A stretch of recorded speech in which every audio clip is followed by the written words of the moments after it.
बिहार के अंदर देखें तो जिस तरीके से अपराधियों का हौसला बुलंद हुआ है नीतीश कुमार जी की सरकार के अंदर, और किस तरीके से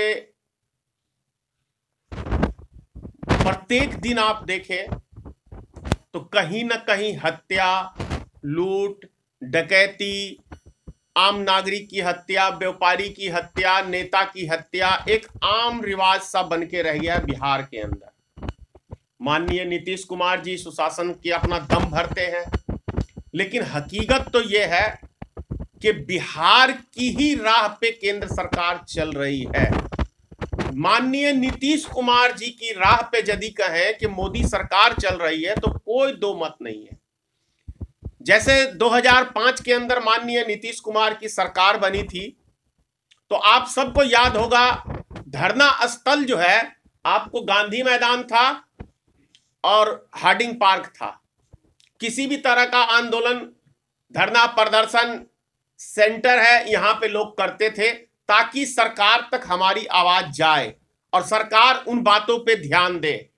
लेकिन नीतीश कुमार जी की सरकार बनने के बाद आप देखिए तो कहां पे गर्दनी बाग उठा के धरना स्थल को फेंक दिया गया है।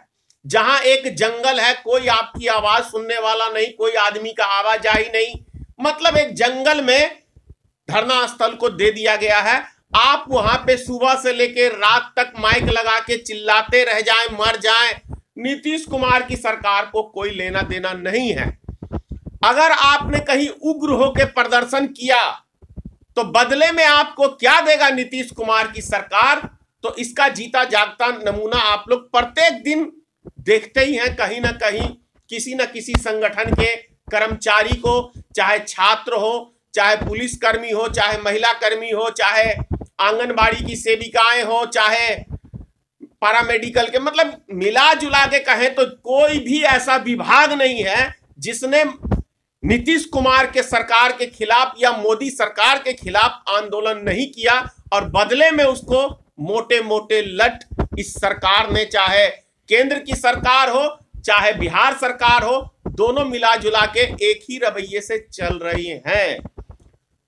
अब बात कर लेता हूं मैं, ये प्रेस वार्ता आखिर बुलाने का मकसद क्या है।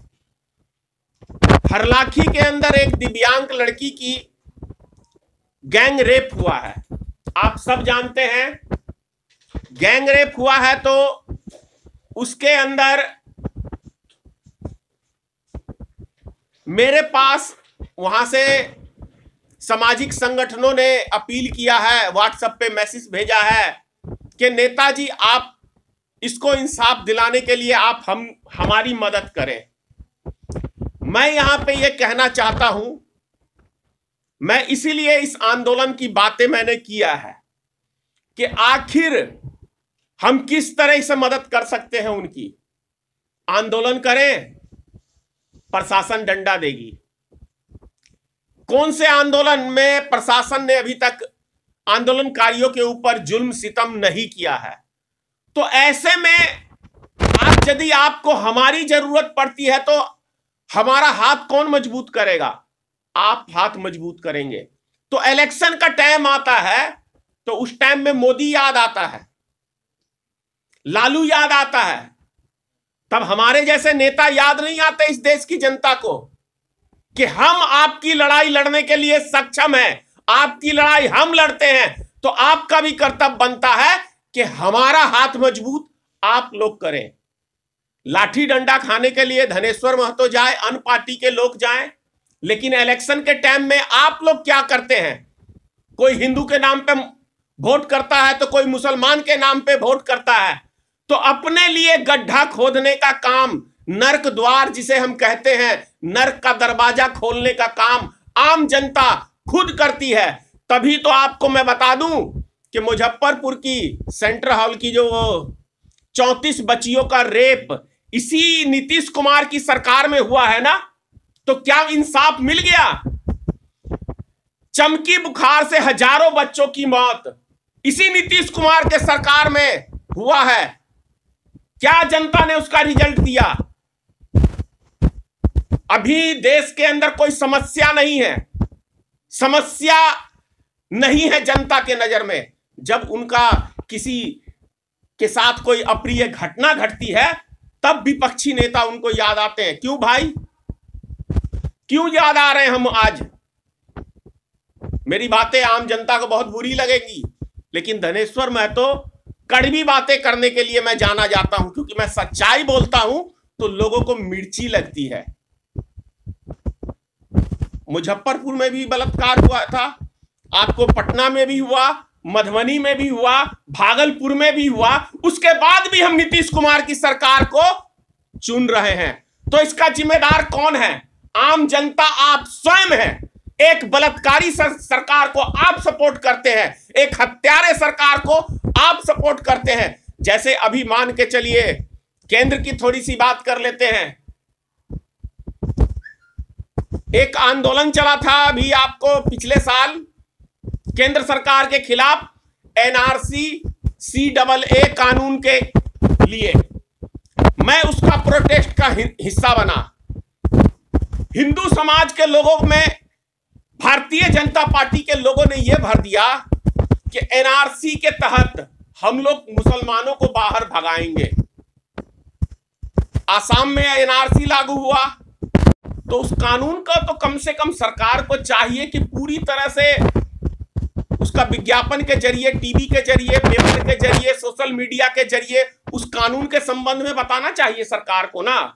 सिर्फ सरकार एक छोटी सी बात क्या कह देती है, ये कानून आपके लिए लाभदायक है। अरे भैया, उसका लाभ भी तो आप गिनवाओगे ना कि हमने इस कानून में ये प्रावधान दिया है और इससे आपको ये लाभ होगा और ये नुकसान होगा। उसी तरीके से एनआरसी जब केंद्र सरकार ने लागू किया तो एनआरसी के विषय में तो किसी को बताया नहीं कि एनआरसी के अंदर जो हमने कौन कौन से उसके अंदर शर्तें रखी हैं आम नागरिक को यहाँ का नागरिक साबित करने के लिए। जैसे अमित शाह जी ने टीवी चैनल पे आके कहा, आधार कार्ड कोई वैल्यू नहीं है, पहचान पत्र कोई वैल्यू नहीं है, राशन कार्ड कोई वैल्यू नहीं है, आपको ड्राइविंग लाइसेंस कोई वैल्यू नहीं है, ये पासपोर्ट की कोई वैल्यू नहीं है। तो वैल्यू क्या चीज की है?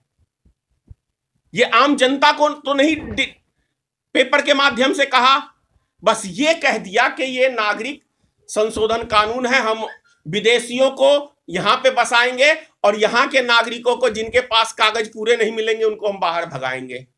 तो ये कैसा कानून था?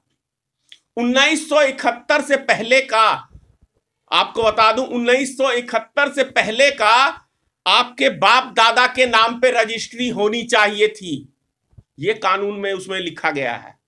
तो एक तरफ ये भी बात कही अमित शाह ने, दूसरी तरफ अमित शाह ने यह भी बात कही कि एनआरसी पूरे देश में लागू होगा और क्या कहते हैं, ये किसी जाति विशेष पे नहीं लागू होगा, हिंदुस्तान के एक एक व्यक्ति पे लागू होगा। तो आसाम के अंदर 19 लाख कुछ हजार आदमियों की नागरिकता गई, तो उसके अंदर जहां हिंदू और मुसलमान की बात होती है तो हमारे हिंदुस्तान के हिंदुओं को समझ में नहीं आएगा। जब 5 लाख क्या कहते हैं नागरिकता इनकी मुसलमानों की चली गई आसाम के अंदर 19 लाख कुछ हजार में, और 14.25 लाख आदमी हिंदू की नागरिकता चली गई, तब एक भी हिंदू रोड पे नहीं आया। हम उस हिंदुओं की लड़ाई लड़ने के लिए रोड पे आए तो मुझे नाम क्या दिया गया, ये मुसलमान का सपोर्टर है, मुसलमान का सपोर्ट करता है। तो इस तरीके से मुझे बदनाम किया गया। तो आज जो मेरे से ये उम्मीद लगा के बैठ रहे हैं कि नेताजी आएंगे और हमें सपोर्ट करेंगे, अरे भैया, सबसे पहले तो आप मेरे से सपोर्ट जो मांग रहे हैं वो इसके लिए आप सोच लीजिए कि नेताजी से बढ़िया है ना कि नीतीश कुमार से आप इंसाफ मांगे, क्योंकि सत्ता उनके पास है, मेरे हाथ में चाबी नहीं है, एनडीए के हाथ में चाबी है बिहार की। तो जाइए बिहार सरकार के पास, आप लोग आंदोलन करिए, हम लोग 5 साल आराम से बैठ के तमाशा देखेंगे, क्या बढ़िया रहेगा। ये बात कहूं आज तो अच्छी बात नहीं है ना, इसीलिए मैंने प्रेस कॉन्फ्रेंस बुलाया है। आज किसान देश का हमारा 2 महीने लगभग होने जा रहे हैं और 3 महीने से पंजाब में थे वो लोग, तब दिल्ली की ओर रुक कर आए जब किसी मीडिया ने और किसी सरकार ने उन पर ध्यान नहीं दिया। आज उन्हीं आंदोलनकारी को यही सरकार क्या कह रही है, क्या कह रही है ये पाकिस्तानी है, ये खालिस्तानी है, ये उग्रवादी है, ये नक्सलवादी है, ये माओवादी है। ये इसी सरकार संबोधित कर रही है। कितना उस किसान आंदोलन में आम नागरिक की लड़ाई लड़ रही है वो किसान, और कितने हिंदुस्तान के नागरिक हैं कि इसको सपोर्ट कर रहे हैं। सब अपने अपने घर में चैन से बैठे हुए हैं। क्यों? तो भैया ऐसे में कौन आपके लिए मदद करने जाएगा? आपकी लड़ाई इस देश का किसान लड़ रहा है और आपको अकल ही नहीं आ रही है। आप ये सोचो ना, बिहार के लिए मैं कहना चाह रहा हूं, बिहार वासियों के लिए, इसी साल धान की फसल हुई है ना, 18 MSP दिया हुआ है बिहार सरकार का। तो क्या 1800 रुपए में बिहार सरकार ने धान खरीदा है? कहीं नहीं खरीदा है। धान बिका क्या है बिहार में? 900 रुपए कुंटल, 1000 रुपए कुंटल, ये रेट का बिका है, जो कि 1000 रुपए कट्ठा धान की लागत आई है लोगों को बोने में। उसमें भी कोई गारंटी नहीं होता कि वो, तो इतनी आपकी हक की लड़ाई देश का किसान लड़ रहा है, तो बिहार के हमारे लोग सोए हुए हैं।